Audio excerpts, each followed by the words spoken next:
ঢাকা 15-এর সাবেক অবৈধ এমপি এবং ফ্যাসিস্ট হাসিনার অবৈধ মন্ত্রী কামাল আহমেদ মজুমদার তার ছেলে শাহেদ আহমেদ মজুমদারকে আজকে তদন্তকারী কর্মকর্তা গুলশান থানা একটি সন্ত্রাসবিরোধী আইনের মামলায় গ্রেপ্তার করে বিজ্ঞ আদালতে উপস্থাপন করেন এবং উপস্থাপন করে 10 দিনের রিমান্ড প্রার্থনা করেন।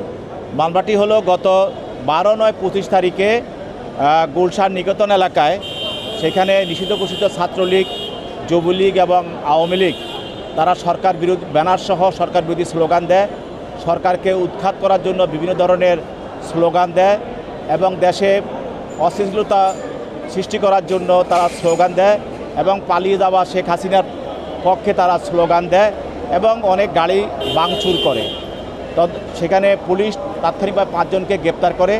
ওই 5 জন থেকে মোবাইল উদ্ধার করা হয় এবং তাদেরকে জিজ্ঞাসাবাদ করা হয় এবং ওই মোবাইলগুলো চেক করে তাদের বিভিন্ন গ্রুপে তাদের কথোপকথন চেক করে সেখানে আজকের আসামি শাহেদ আহমেদ মজুমদারকে তাদের সঙ্গে জড়িত থাকার বিষয়টা নিশ্চিত হয় পুলিশ। সব মশার বিরুদ্ধে সুরক্ষা দিতে এলো বসুন্ধরা এক্সট্রিম অ্যারোসল, মশার বিরুদ্ধে এক্সট্রিম সুরক্ষা। এবং সে একজন অর্থদাতা এবং এই ধরনের কর্মকাণ্ডের পরিকল্পনাকারী এবং সে এইসব সঙ্গে জড়িত এবং আরও কর্মকাণ্ডের সঙ্গে সে জড়িত। সেই জন্য পুলিশ তদন্তের সূত্র ধরে তাকে এই মামলায় গ্রেপ্তার করে আজকে আদালতে উপস্থাপন করেন। তার পক্ষে তার আইনজীবীরা রিমান্ড বাতিলপূর্বক জামিনে প্রার্থনা করেন।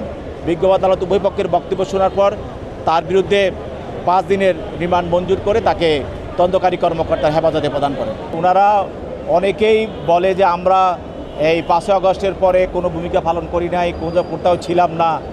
আপনারা দেখেন হাসানুল হক ইনু পর্যন্ত বলছে যে আমি তো ফ্যাসিস্টদের পক্ষে বিরুদ্ধেই ছিলাম, কিন্তু আপনারা কয়দিন আগে ফেসবুকে দেখছেন কথোপকথন, শেখ হাসিনার লগে তার যে কথোপকথন, সেখানে সে নিষ্ঠুরভাবে এই আন্দোলনকে দমানোর জন্য বক্তব্য রেখেছে, কিন্তু আদালতে এসে বলে যে আমি তো ফ্যাসিস্টের পক্ষে ছিলাম না।